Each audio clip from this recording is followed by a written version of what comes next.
Shalom, peuple de Dieu, je vous salue dans le nom glorieux et puissant de notre Seigneur et Sauveur, Jésus-Christ de Nazareth. Je suis votre humble serviteur, le pasteur Apocalypse, porteur d'un message de la part du Seigneur l'Éternel, notre Dieu.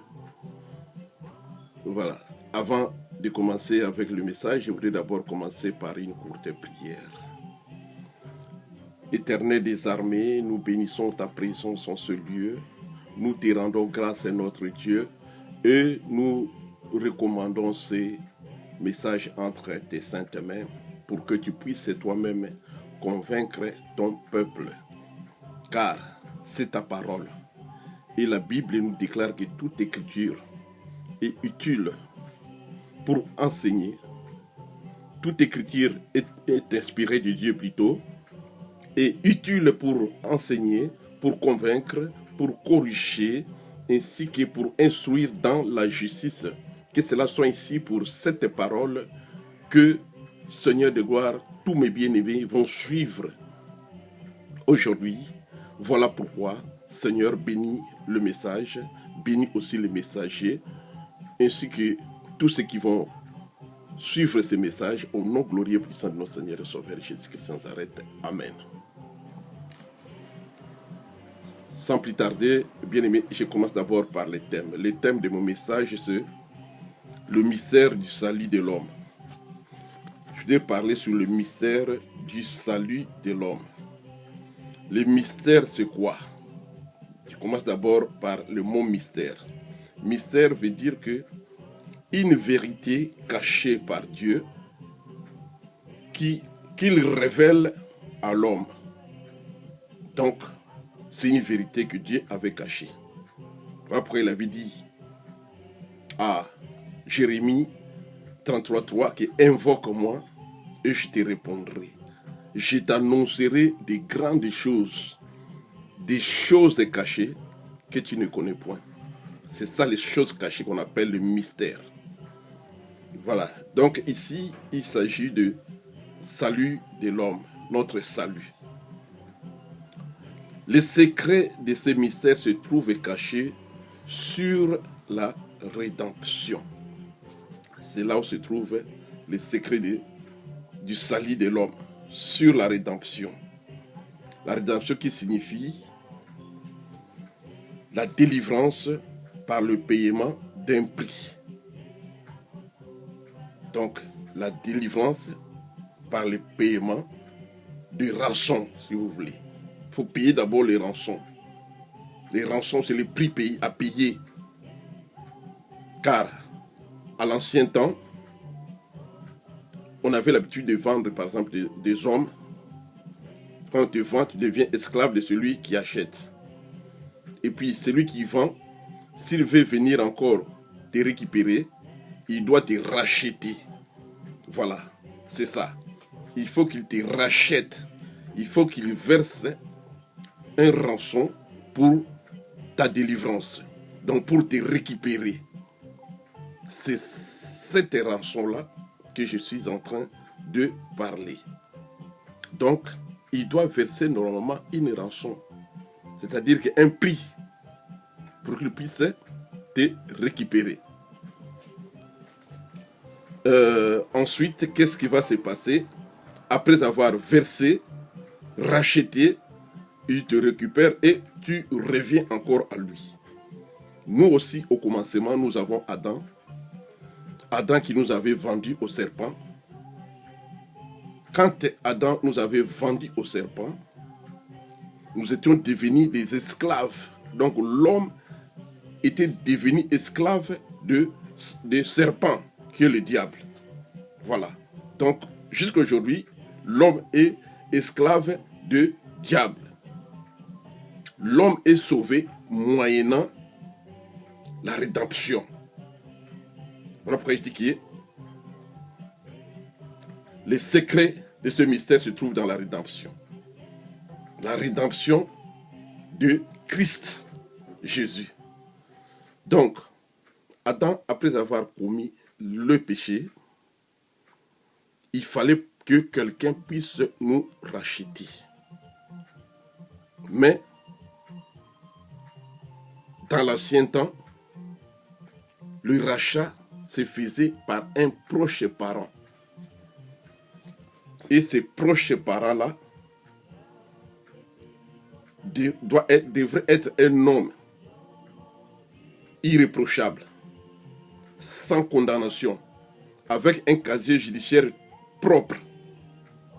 Celui-là, c'est celui qui avait le droit de rachat.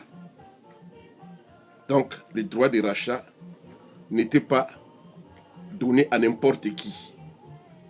Tu dois avoir un casier judiciaire propre. C'est par là où tu pourrais faire un rachat.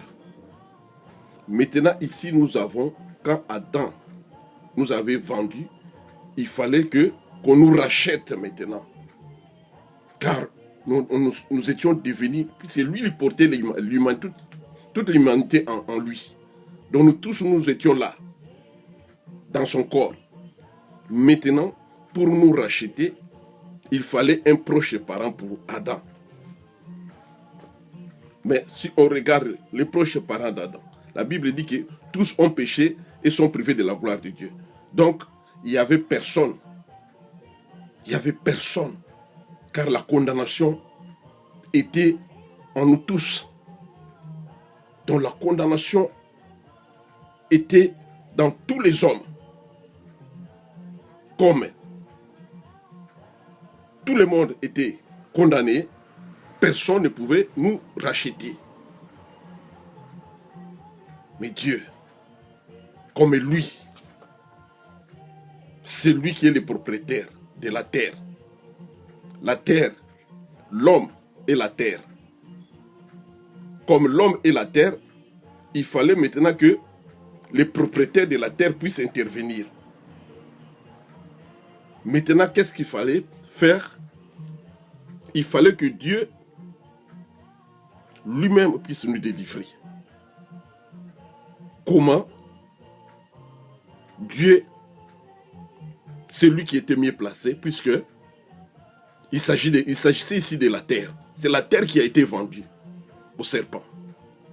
Donc pour récupérer, il fallait un proche parent. Irréprochable. Celui qui était irréprochable, c'est seulement lui-même Dieu. Donc voilà pourquoi il fallait qu'il puisse utiliser son fils. Son fils, lui aussi qui était irréprochable, sans condamnation. Propre pour le rachat. C'est là où Dieu avait préféré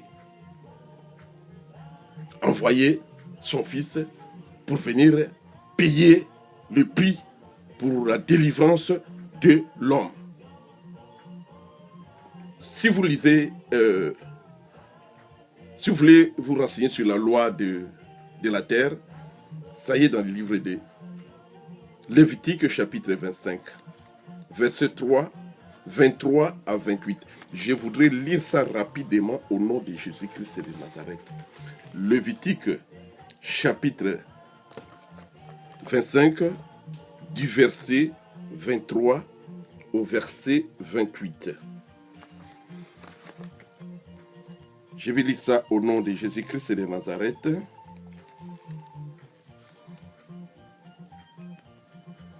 La Bible dit ceci. Les terres ne se vendront point à perpétuité. Ça, c'est Dieu qui parle. Il parlait aux enfants d'Israël que les terres ne se vendront point à perpétuité. Donc, tu ne peux pas vendre la terre pour l'éternité. Donc, pour dire bon, non. Car le pays est à moi. Car vous êtes chez moi, comme étrangers et comme habitants. Donc nous, les hommes, nous sommes ici sur la terre comme étrangers, comme habitants sur une terre qui ne nous appartient pas. La terre qui ne nous appartient pas plutôt, si vous voulez bien. Donc comme cette terre ne nous appartient pas, nous ne pouvons pas vendre ça aussi pour dire bon, définitivement non. Quand tu vends, va vendre seulement pour quelques années. Voilà, c'est ça. Donc, après avoir vendu, tu peux faire les rachats. Mais ces rachats doivent être faits par un proche parent. Un proche parent irréprochable. Je continue. Dans le verset 24, on dit ceci. Dans tous les pays dont vous aurez la possession, vous établirez le droit des rachats pour les terres. Vous devrez établir le loi des rachats pour les terres. Voilà. Donc, le droit des rachats était déjà là. C'est ça qui faisait que c'était difficile pour nous délivrer. Donc, l'homme ne peut pas délivrer l'homme. Donc, personne ne pouvait nous délivrer. Comme l'homme ne pouvait pas délivrer l'homme, car l'homme lui-même, il est pécheur. Donc, le péché était partout, dans toute personne. Donc, personne ne peut délivrer personne. Voilà, c'était comme ça.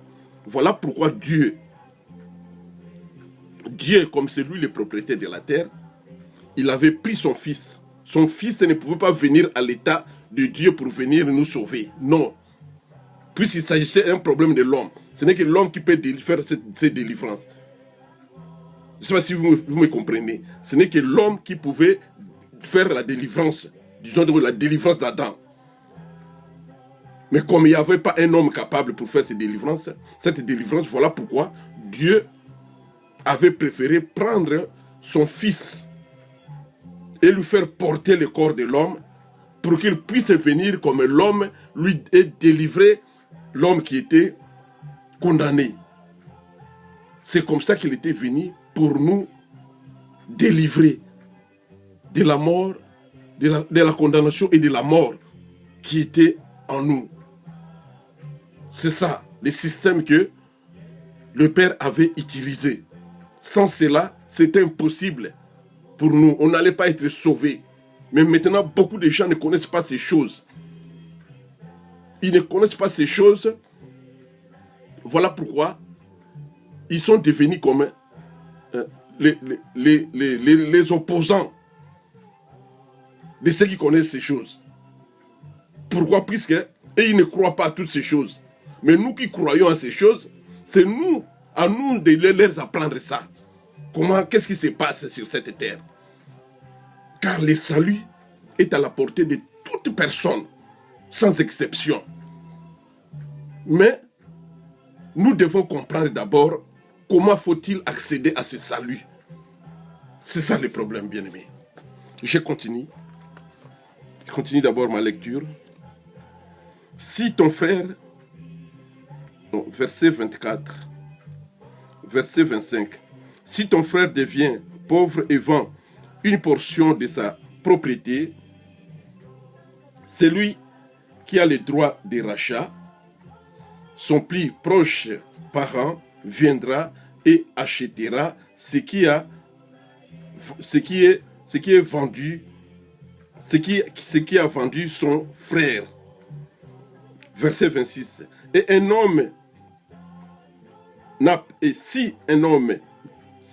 un homme n'a personne qui ait le droit de rachat et qu'il se procure lui-même de quoi faire son rachat. Verset 27.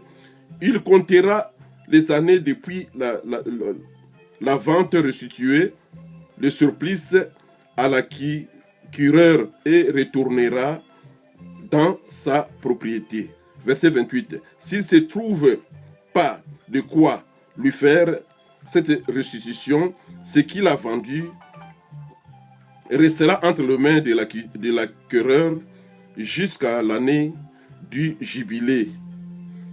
Au jubilé, il retournera dans sa propriété et l'acquéreur en sortira. Voilà. Donc, s'il n'y a pas l'argent pour les rachats, il fallait attendre encore 50 ans.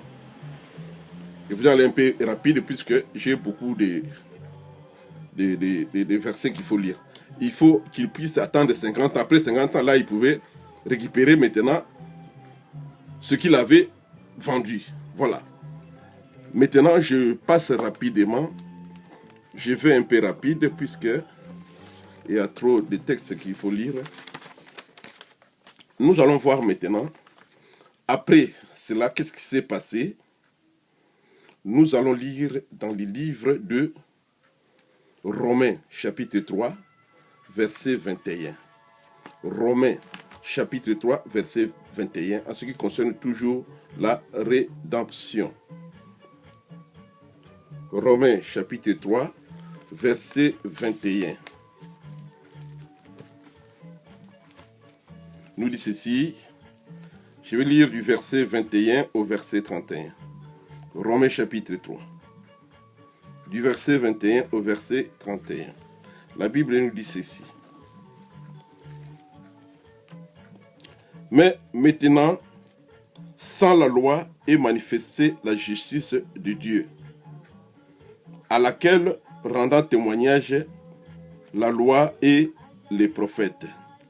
Justice de Dieu par la foi en Jésus-Christ pour tous ceux qui croient. Il n'y a point de distinction. La justice de Dieu, il n'y a point de distinction, car tous ont péché et sont privés de la gloire de Dieu. Et ils sont gratuitement justifiés par la grâce, par sa grâce, par le moyen de la rédemption qui est en Jésus-Christ. Verset 25. Celui que Dieu a destiné à être par son sang pour ceux qui croiraient victime propitiatoire, afin de montrer sa justice parce qu'il avait laissé impuni le péché commis auparavant au temps de sa patience. Verset 26. Il montre ainsi sa justice dans le temps présent, de manière à être juste, tout en justifiant celui qui a la foi en Jésus-Christ. 27. Où donc est le sujet de se glorifier? Il est exclu par laquelle loi, par la loi des œuvres, non par quelle loi? Je reprends le verset 27. Où donc est le sujet de se glorifier? C'est une question. Où donc est le sujet de se glorifier? Il est exclu par quelle loi? Par la loi des œuvres? Non, mais par la loi de la foi. La loi de la foi, non par la loi des œuvres. C'est là où l'homme est justifié. Bon, car nous pensons que l'homme est justifié par la foi sans les œuvres de la loi. Voilà là où se trouve la justification de l'homme. Donc ici, la Bible nous dit que dans le verset 22, justice de Dieu par la foi en Jésus-Christ pour tous ceux qui croient. Il n'y a point de distinction, car tous ont péché et sont privés de la gloire de Dieu. Et les dons, et ils sont gratuitement justifiés par sa grâce, par le moyen de la rédemption qui est en Jésus-Christ. Donc, nous tous, la Bible dit que tous ont péché et sont privés de la gloire de Dieu. Mais nous sommes justifiés que par le moyen de la grâce. Vous voyez, la grâce entre maintenant. La grâce vient par le moyen de la grâce qui se trouve dans la rédemption en Jésus-Christ.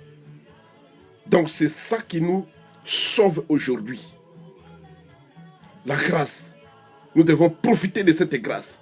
Nous devons profiter de cette grâce pour que nous bénéficions de la rédemption qui se trouve en Jésus-Christ. Donc l'homme doit entrer dans ces choses. Ça doit lui concerner. Il faut que ça te concerne. Il faut que tu prennes ça au sérieux. Avec foi, tu puisses récupérer toutes ces choses. Car se trouve placé juste au devant de nous. Dieu a placé ça au devant de toute personne. Cette grâce. Là où se trouve la rédemption. Là où se trouve le rachat. Ton rachat à toi. Ça se trouve ici. Voilà pourquoi suivez bien le message pour que tu puisses bien comprendre ce que Dieu avait placé devant toi. et que tu puisses bien voir ça aujourd'hui. Voilà. Donc, je continue. Et celui que Dieu a destiné à être par son sang pour ceux qui croiraient victime propitiatoire afin de montrer sa justice parce qu'il avait laissé impuni le péché commis auparavant au temps de sa grâce, au temps de sa patience, au temps de la patience de Dieu. C'est-à-dire quand Adam avait commis le péché, jusqu'à Moïse, c'était le temps de la patience de Dieu. Ensuite, quand Moïse était venu, Dieu avait instauré maintenant le système de la loi. Donc, la justice était obtenue que par celui qui mettait la loi de Dieu, ses ordonnances, sa loi en pratique. C'est cette personne-là qui obtenait la justice. Donc, Dieu demandait la justice à l'homme. Maintenant, aujourd'hui, ce n'est plus Dieu qui demande la justice à l'homme, c'est Dieu qui donne la justice maintenant à l'homme. Donc, un don gratuit. Ça demande maintenant la foi de l'homme. L'homme doit recevoir cette justice avec foi en Jésus-Christ. Donc, quand tu as la foi en Jésus-Christ, tu crois en sa parole, tu crois en lui-même, Dieu te présente la justification. Au cas contraire, il n'y a pas de justification pour toi. Voilà. Nous continuons rapidement puisque il y a encore d'autres versets que nous allons lire. Nous allons lire comment on nous dit dans le livre Hébreux chapitre 4, versets 4 à 10. Hébreux chapitre 4, versets 4 à 10. Nous allons lire ça au nom de Jésus-Christ de Nazareth. Hébreux chapitre 4, du verset 4 au verset 10. Je vais lire ça au nom de Jésus-Christ de Nazareth.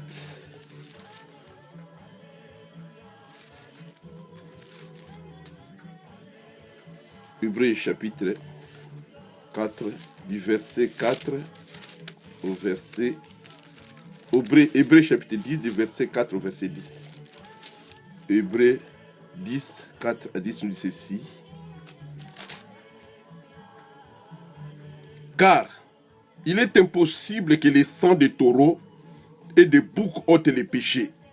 C'est pourquoi Christ entrant dans le monde dit qui n'a voulu ni sacrifice ni offrande, mais qui m'a formé un corps.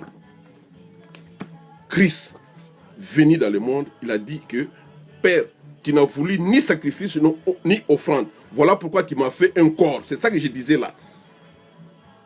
Il fallait faire de son fils un corps pour qu'il vienne avec ce corps-là délivrer l'homme. Regarde là où se trouve l'amour de Dieu. Il devait s'en foutre aussi de nous, mais dans son amour, il a pris son propre fils. Il lui a fait porter un corps pour venir délivrer l'homme qui était condamné. L'homme qui était esclave des serpents.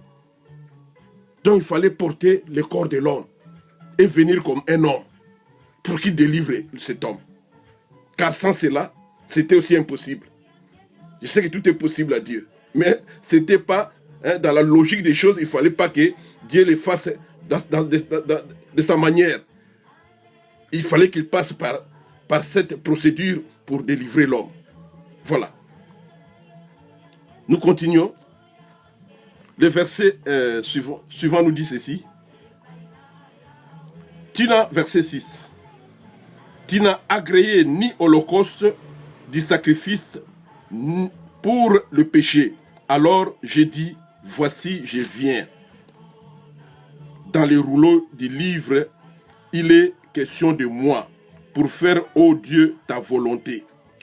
Ça, c'est le Fils qui parle. Je viens pour faire ta volonté, Père. Après avoir dit d'abord, tu n'as voulu.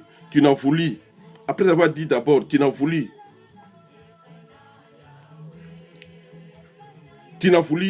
et tu n'as agréé ni sacrifice, ni offrande, ni holocauste, ni sacrifice pour les péchés. C'est ce qu'on offre selon la loi,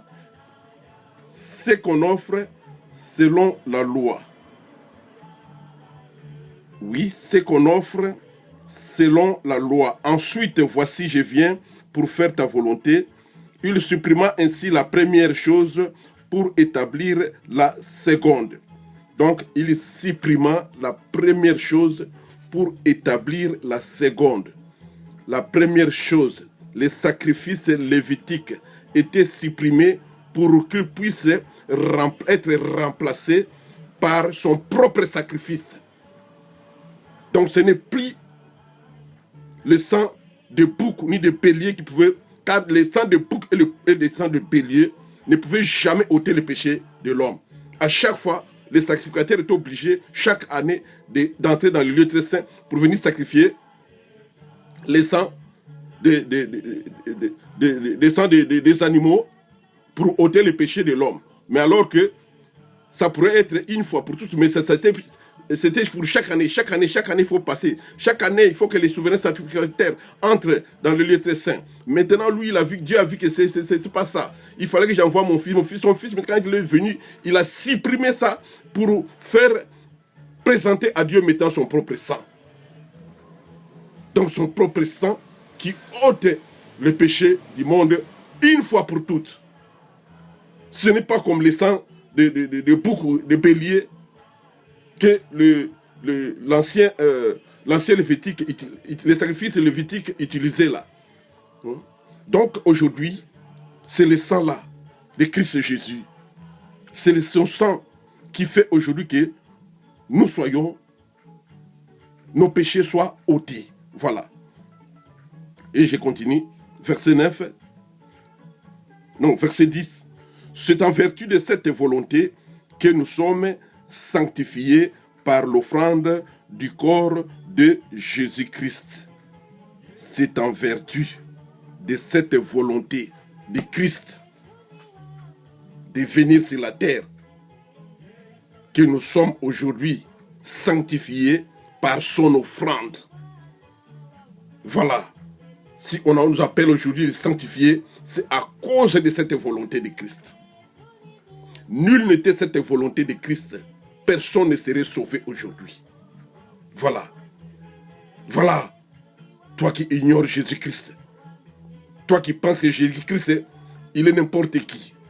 Toi, dont les enseignants religieux te trompent.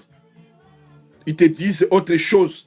Aujourd'hui, je vous ai amené la lumière pour que vous puissiez comprendre comment ça se passe, ces choses. Comment faut-il faire pour que tu puisses entrer dans le ciel. Car le royaume des cieux est ouvert à tout le monde. L'enlèvement est pour tout le monde. Mais la condition en est que tu dois passer par le sang de Christ. C'est le sang de Christ.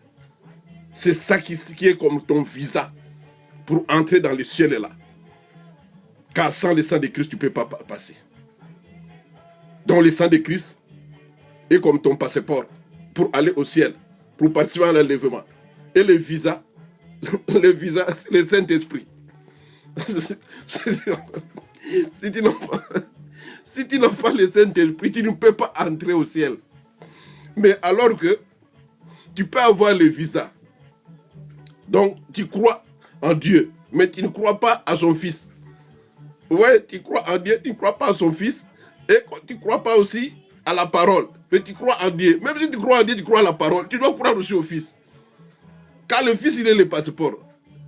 Le Saint-Esprit, lui, il est le visa. Donc, le Christ, quand il vient, il t'amène aussi le visa. Pour que tu puisses participer à l'enlèvement de l'Église. Au cas contraire, c'est impossible. Voilà. C'est ça que je voulais te dire. Au cas contraire, c'est impossible pour toi d'entrer au ciel là-bas. C'est impossible pour toi de participer à l'enlèvement de l'Église qui arrive bientôt. Car l'enlèvement là, je vous affirme et je vous confirme que c'est à très bientôt. Ça, c'est le moment d'avoir le passeport qui est Jésus-Christ et d'avoir son visa qui est le Saint-Esprit. Là, si vous avez ça, attendez seulement ce jour-là. Attends ce jour-là avec foi et avec persévérance. Ainsi qu'avec patience. Puisque Vous avez déjà fait votre réservation. C'est ça la réservation. Pour nous, pour participer à l'enlèvement. Voilà. Je continue. Je continue. Nous allons encore lire comment on nous dit dans les versets 14 et 13. Les versets 14 et 13 nous disent ceci. Les versets 14 et 13 disent ceci. Car par une seule offrande, il a amené à la perfection pour toujours ceux qui sont sanctifiés. Par une seule offrande. Une seule offrande, il a amené à la perfection tous ceux qui sont sanctifiés. Donc nous sommes à la perfection à cause d'une seule offrande de Jésus-Christ de Nazareth. Une seule offrande. Nous sommes à la perfection. Donc toi, qui avais reçu le Seigneur Jésus comme ton Seigneur et ton Sauveur, il faut savoir que tu es déjà à la perfection. Voilà pourquoi ne soyez pas hypocrite quand tu le reçois. Il faut être sincère. Il faut le recevoir avec toute la sincérité. Il faut ouvrir ton cœur. Soyez franc, car tu ne peux pas mentir Dieu. Tu ne peux pas les tromper. On ne trompe jamais Dieu. C'est là où tu verras que tu seras à la perfection. Car tu es déjà sanctifié. Et le verset 14 dit, 15 dit, c'est que le Saint-Esprit nous atteste aussi, car après avoir dit, voici, non, on dirait que je déborde. J'avais dit le verset 14 à 18, oui. Je continue. Voici, verset 16. Voici l'alliance que je ferai avec eux. Après ce jour-là, dit le Seigneur, je mettrai mes lois dans leur cœur et je les écrirai dans leur esprit. Il ajoute, et je ne me souviendrai plus de leurs péchés ni de leur iniquité. Verset 18. Or, là où il y a pardon des péchés, il n'y a plus d'offrande pour le péché. Ici, la Bible dit que le Saint-Esprit nous atteste aussi, car après avoir dit, voici l'alliance que je ferai avec eux, la nouvelle alliance. La nouvelle alliance que Dieu a fait avec nous, au travers de son Fils, le Seigneur Jésus-Christ. Entre dans cette nouvelle alliance pour que tu sois un homme de la joie un jour. Entre dans cette alliance, cette nouvelle alliance par laquelle Christ avait pris ton péché, par laquelle Christ avait crucifié ton péché. Ici, la Bible dit que Dieu nous dit que, voilà, verset 17, je ne me souviendrai plus de leurs péchés ni de leurs iniquités. Donc, Dieu ne se souviendra plus de tout ce que tu faisais. Tous tes péchés, tes iniquités, non, Dieu va effacer par le sang de Christ, va tout effacer. Le sang de Jésus-Christ va tout effacer. C'est le sang de Jésus-Christ qui efface, qui ôte les péchés du monde. La Bible dit qu'il est l'agneau de Dieu qui ôte les péchés du monde. Donc sans Christ, c'est la mort. Sans Christ, on n'est pas sauvé. C'est cette œuvre-là expiatoire de la croix qui nous sauve aujourd'hui. Maintenant, toi, tu dis que, non, après, moi, je sais que Dieu, il est là, le Père. Après, Dieu, c'est papa X et maman Y et papa, tout ça là. Ça ne peut pas te faire rentrer dans le royaume des cieux. Si seulement avec ces pensées-là, je te dis, bien-aimé, aujourd'hui, tu n'entreras pas dans le royaume de Dieu. C'est impossible pour toi. Tu seras brûlé au feu. Car il n'y a qu'un seul chemin. C'est ça que je te montre aujourd'hui. Le chemin de la croix. Voilà. Si tu suis le chemin de la croix, et tu verras la gloire de Dieu. C'est par là où tu seras justifié par le Seigneur. Il a dit qu'il va oublier. Il va oublier quand tu reçois le Seigneur Jésus-Christ comme ton Seigneur et ton Sauveur. Quand tu crois à sa parole, tu crois en lui-même, tu crois à son Père. Bien-aimé, tous tes péchés seront effacés. Tes iniquités seront effacées. Lui-même, l'agneau de Dieu va ôter les sangs là qui étaient coulés, va ôter tous tes péchés. Car c'est ça, la rançon que Christ avait payée pour que toi et moi nous soyons sauvés. Ça, c'est le prix qu'il avait payé. C'est un grand prix. Christ avait payé un grand prix pour nous sauver. Donc Dieu avait payé un grand prix pour te sauver. Mais sauve-toi, profite-toi d'être sauvé à partir de maintenant. N'attendez pas que non, je vais voir d'abord, je voudrais d'abord penser. Si tu penses, ça ce n'est plus question de penser. Reçois le Seigneur sur moi. Reçois sa parole, crois à sa parole. Crois en lui-même et crois aussi à son Père. Pour que tu sois déjà justifié aujourd'hui. Car le sang de Christ était coulé pour toi. Regarde ce qui s'est passé. Tu connais ce qui s'est passé sur la croix de Calvaire? Là où il a été monté. Regarde, je vais te faire lire ça. Ça y est dans le livre de Colossiens chapitre 2, versets 14 à 15. Colossiens chapitre 2, versets 14 à 15, dit ceci. Il a effacé l'acte dont les ordonnances nous condamnaient et qui subsistait contre nous. Et il l'a éliminé en le clouant à la croix. Verset 15. Il a dépouillé les dominations et les autorités et les a livrées publiquement en spectacle en triomphant d'elles par la croix. Amen, parole du Seigneur. La Bible dit que Christ, il avait effacé l'acte dont les ordonnances nous condamnaient et qui subsistait contre nous. Ces ordonnances, ça subsistait contre nous. Ça présentait une résistance contre nous. D'où on ne pouvait pas entrer dans le lieu très saint. Pourquoi? Puisqu'il y avait déjà une condamnation.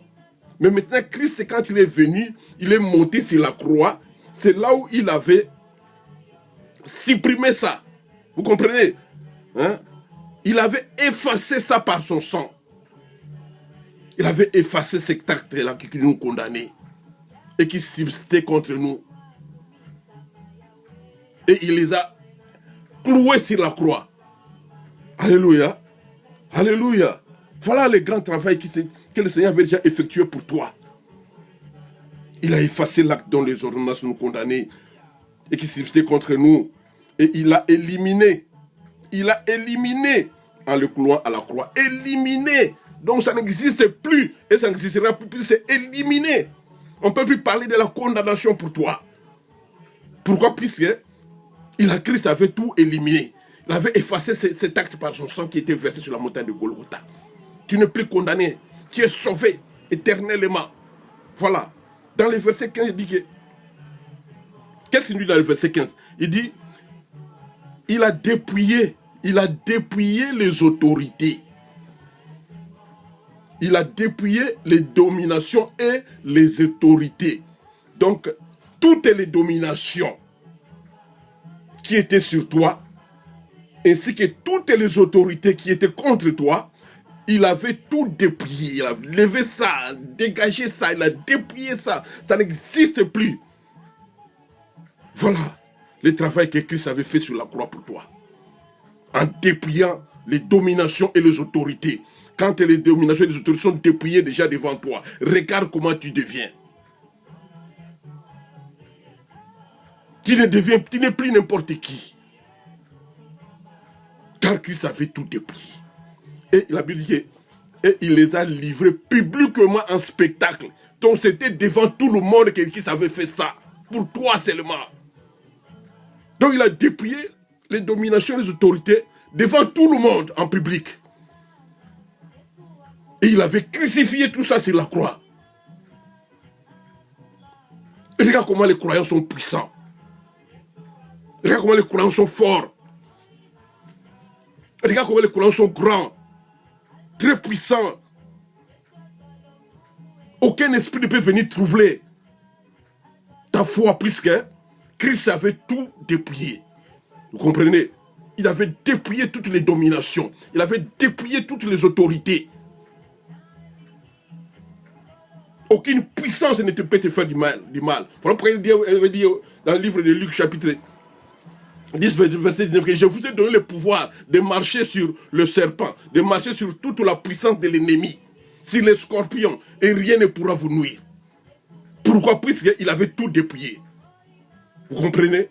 Donc, enfant de Dieu, fils de Dieu, que tu es toi, croyant, toi qui n'es pas hypocrite, toi qui avais reçu le Seigneur dans ta vie comme ton Seigneur et Sauveur personnel, lève-toi, lève-toi, tu n'es pas n'importe qui, lève-toi maintenant, entre dans la prière, demande la force, Dieu va renouveler ta force, demande la puissance, Dieu va renouveler ta puissance, prie au sérieux maintenant, prie comme tu ne priais pas avant. Tu vas voir maintenant comment la gloire de Dieu va se manifester dans ta vie. Car Christ avait tout dépouillé. Donc, personne ne peut t'approcher de toi. Aucun esprit ne peut s'approcher de toi. Car les dominations, les principautés, les autorités, les trônes, toutes ces forces sont sous les pieds de Jésus-Christ de Nazareth. Mais pourquoi tu as peur? Pourquoi tu as la crainte? Nul ne peut te faire craindre si ce n'est pas lui-même l'Éternel. Personne ne peut te faire craindre. Personne ne peut te faire craindre. N'ayez pas la crainte. Rêvez ton identité de Christ Jésus. Tu es identifié à Jésus-Christ. Tu as toutes les forces. Jésus-Christ t'avait donné tout. Mais c'est plus que quelque part tu as des doutes, quelque part tu ignores encore ce qui se trouve en toi. À partir de maintenant, il ne faut plus ignorer ça. Car Dieu, celui qui t'avait donné ça, ne veut pas que tu puisses ignorer ce qu'il t'avait donné. Et ce qui se trouve dans ton corps. Voilà. Nous allons vers la fin. Nous allons vers la fin. Je pense que vous avez compris. Car tout était. Christ avait livré tout publiquement. En spectacle. En triomphant d'elle par la croix. En triomphant d'elle par la croix. Donc il avait triomphé sur toutes les puissances, sur toutes les forces de l'ennemi. Toutes ces forces-là, ces puissances que le diable utilisait contre l'homme, lui c'est toi. Christ avait tout, il avait triomphé sur ça. Comme il avait triomphé sur ça, toi aussi tu es appelé à triompher sur ça, car tout, Christ avait tout remis. Ça y est avec toi. Voilà. Prends ton courage maintenant. Lève-toi pour écraser toutes les forces démoniaques sataniques se présentera devant toi. Au nom de Jésus-Christ de Nazareth, je le dis. Je le dis bien au nom de Christ Jésus. Tu as oublié que tu as des droits, que c'est ton droit. Car tu avais reçu Christ comme ton Seigneur Sauveur. Ça, c'est ton droit. Tu dois reconnaître ton droit. Comme c'est ton droit, tu dois appliquer ça partout. Dans tous les combats. Dans tous les domaines. Dans toutes les situations. Tu appliques cette force qui se trouve en toi. Voilà pourquoi, bien-aimé, ça ce n'est plus le moment de rêver encore. Ce n'est plus le moment d'avoir encore crainte des magiciens, des sorciers, des satans, de cultistes. Ce n'est plus le moment pour toi d'avoir crainte de ces gens. Ça c'est le moment de leur présenter Christ. Quand ils viennent vers toi, tu leur présentes Jésus-Christ qui est en toi. Voilà, c'est ça. Pour terminer, je pense que nous allons conclure avec le livre d'Hébreux, toujours, nous revenons à Hébreux.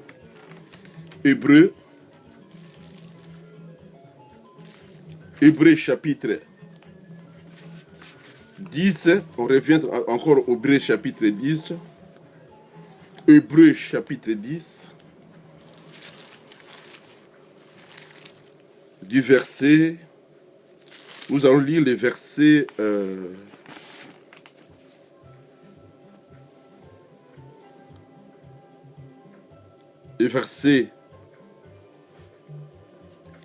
nous allons lire les versets Hébreux chapitre 10 du verset 19 à 23. 19 à 22. Je vais lire ça dans le nom de Jésus-Christ de Nazareth. Le verset 19 à 22 nous dit ceci.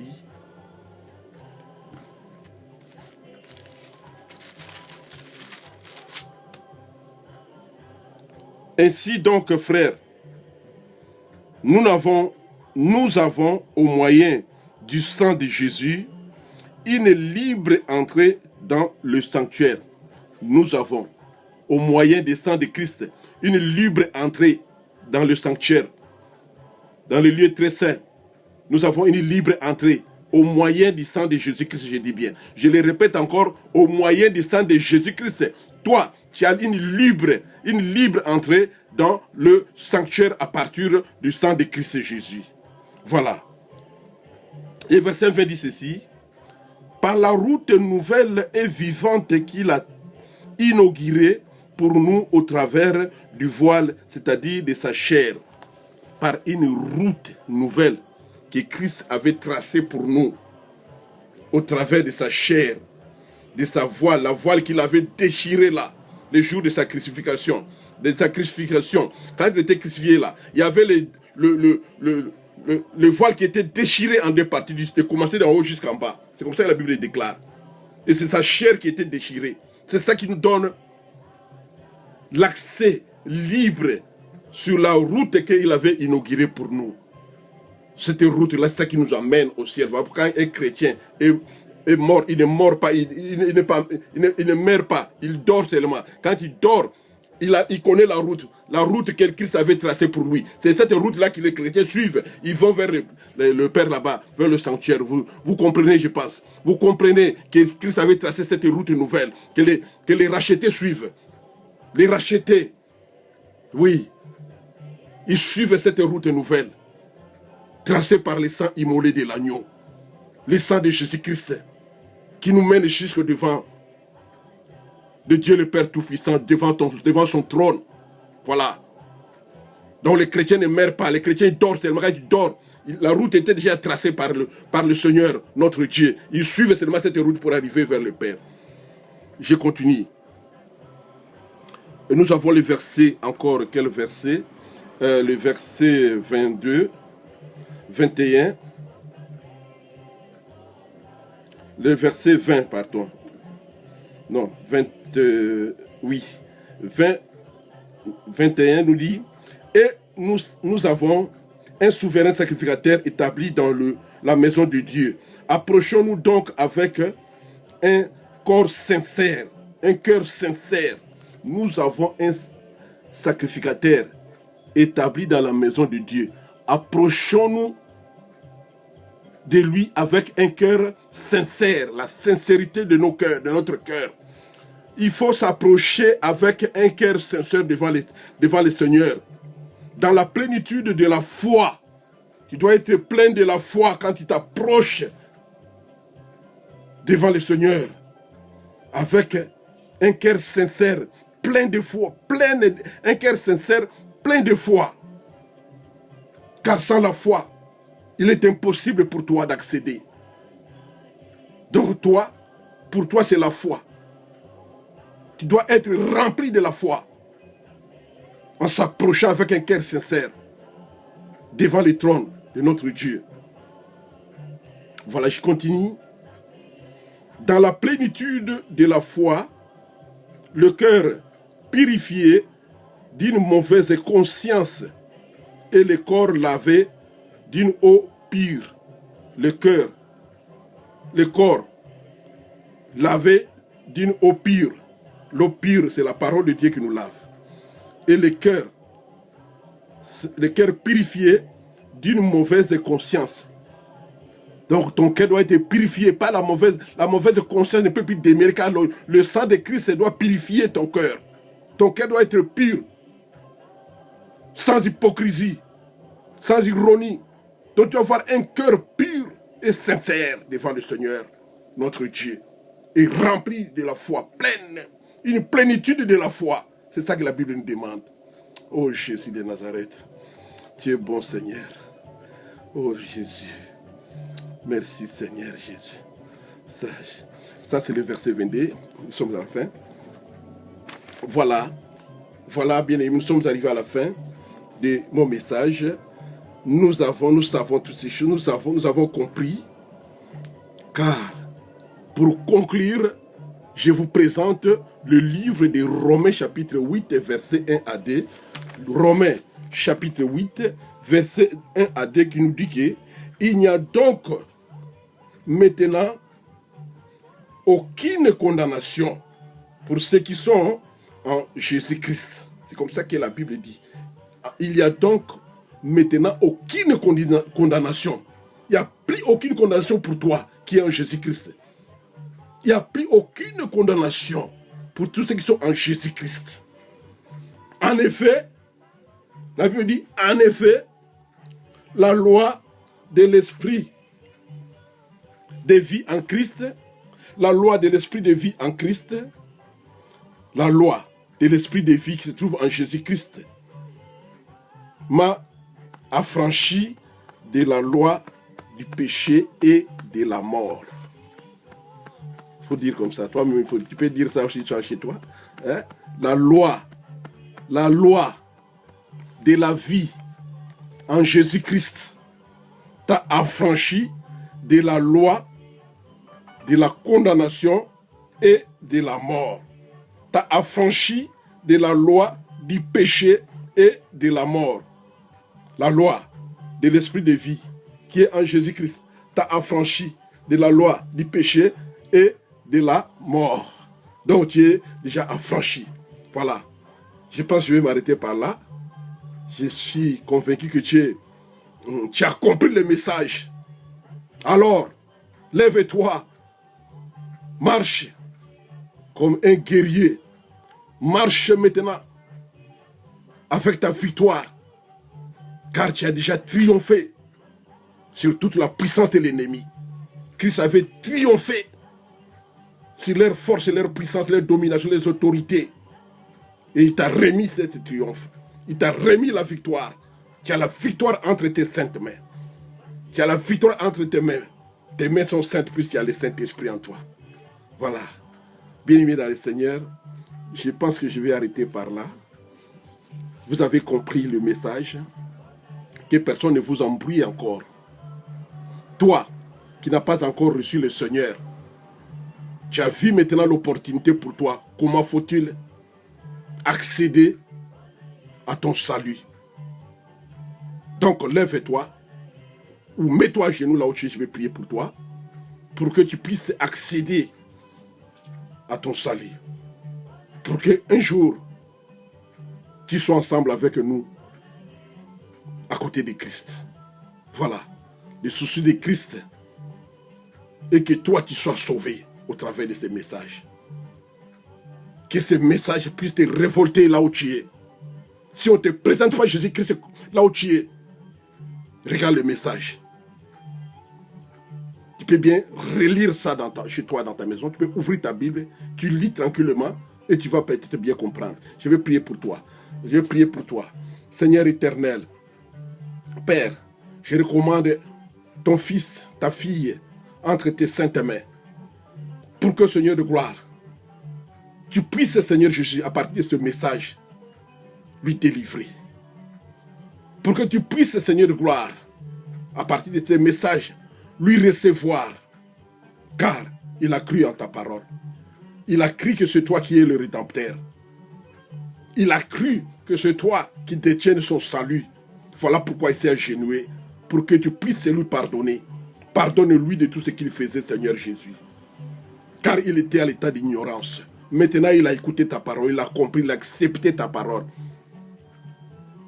Il a cru en ta parole. Il a cru que toi, tu es le seul et l'unique sauveur qui peut lui sauver. Il a crié au Père aussi. Voilà pourquoi, à partir d'aujourd'hui, Seigneur, que l'œuvre expiatoire de la croix descende aussi dans sa vie. Que le salut que tu avais réservé pour lui, qu'il puisse l'obtenir au travers de ces messages. Au nom de Christ Jésus. Grand merci car tu as pardonné ses fautes. Grand merci Seigneur Jésus, car tu l'as reçu, Seigneur de gloire, dans ton royaume. Et il va vivre éternellement. Au nom de Jésus-Christ de Nazareth. Que la paix règne en toi, bien-aimé. Que la paix règne dans toute ta vie. Ne retourne plus encore en arrière. Ne regarde plus en arrière. Suis maintenant Christ. Car c'est lui qui est le chemin. Au nom de Jésus-Christ de Nazareth, je le demande. Merci Seigneur Jésus. Je vais prier pour toi qui es malade. C'est normal. Il ne faut pas t'inquiéter, il ne faut pas regretter quand tu es malade. Car la Bible dit que le malheur atteint souvent le juste, mais l'Éternel l'en délivre toujours. Donc quand tu es malade, ne t'inquiète pas. Car celui qui guérit toutes les maladies et les infirmités, il est toujours à côté de toi. Il attend seulement que tu puisses lui donner ton cœur. Que tu puisses lui recommander cette maladie qui se trouve en toi. Comme ça, il va te donner à son tour la guérison de cette maladie qui se trouve logée dans ton corps. Voilà, je vais prier pour que le Seigneur puisse libérer maintenant une guérison miracle dans ta vie. Une guérison miracle dans ton corps. Je prie au nom de Jésus-Christ de Nazareth. Seigneur éternel, je prie pour mon frère, pour ma sœur qui a écouté ta parole, qui a compris que c'est toi seul qui peut délivrer une personne. C'est toi qui est notre Seigneur et Sauveur. C'est toi qui est notre rédemption. C'est toi qui avait versé ton sang sur la croix de Calvaire à cause de lui pour qu'il soit sauvé aujourd'hui.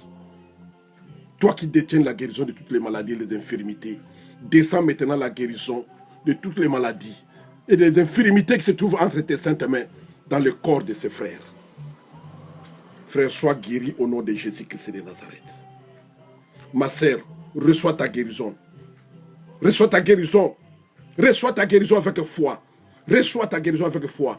Au nom glorieux et puissant de notre Seigneur et Sauveur Jésus-Christ de Nazareth. Ta foi t'a sauvé. Ta foi t'a guéri, ma sœur, mon frère. Tu es guéri au travers de ta foi. Que la paix de Christ soit avec toi. Au nom glorieux et puissant de notre Seigneur et Sauveur Jésus-Christ de Nazareth. Et que le sang immolé de l'agneau te couvre, t'enveloppe tous les corps, soit enveloppé par le sang de Christ. Et que ce sang se présente désormais. Le sang de Christ qui t'a enveloppé se présente désormais comme une cuirasse de guerre. Et que la puissante main de l'Éternel soit placée au-dessus de toi comme un bouclier de combat. Tu es victorieux, tu as triomphé. Le diable est confondu à partir d'aujourd'hui. Les sorciers qui voulaient de toi sont confondus à partir de maintenant. Au nom glorieux et puissant de notre Seigneur et Sauveur Jésus-Christ de Nazareth. Car le Seigneur t'a guéri. Jésus-Christ continue à guérir jusqu'à aujourd'hui. Il n'a pas stoppé de guérir. Il continue à guérir. C'est seulement ta foi. Toi qui reçois la prière, il faut recevoir la prière de Dieu avec foi. Car la prière de Dieu ne manifeste que si là où il y a la foi. Quand il y a la foi, la prière manifeste la guérison. S'il n'y a pas la foi, s'il y a des doutes, tu dis que mais cet homme-là, c'est Apocalypse, tout ça là, tu n'auras pas la guérison. Puisqu'ici, il ne s'agit pas de l'Apocalypse, il s'agit de Jésus-Christ de Nazareth. Voilà pourquoi reçois ta guérison, sois en paix au nom de Christ et Jésus. Amen. Je suis arrivé à la fin de mon message. Je pense que nous allons nous revoir prochainement. Si et seulement si le Seigneur Jésus-Christ ne revient pas pour nous chercher. Car sa promesse est certaine. Il n'est pas un homme pour nous mentir. Et il n'est pas aussi le Fils de l'homme pour nous mentir. Pour se repentir plutôt de ce qu'il avait dit. Car il nous avait promis qu'il reviendra pour nous chercher. Voilà pourquoi il dit que s'il ne revient pas, nous allons le revoir. Mais s'il revient, nous allons nous revoir au ciel. Que le Seigneur vous bénisse et qu'il vous fortifie. Amen. Amen, amen. Amen, amen.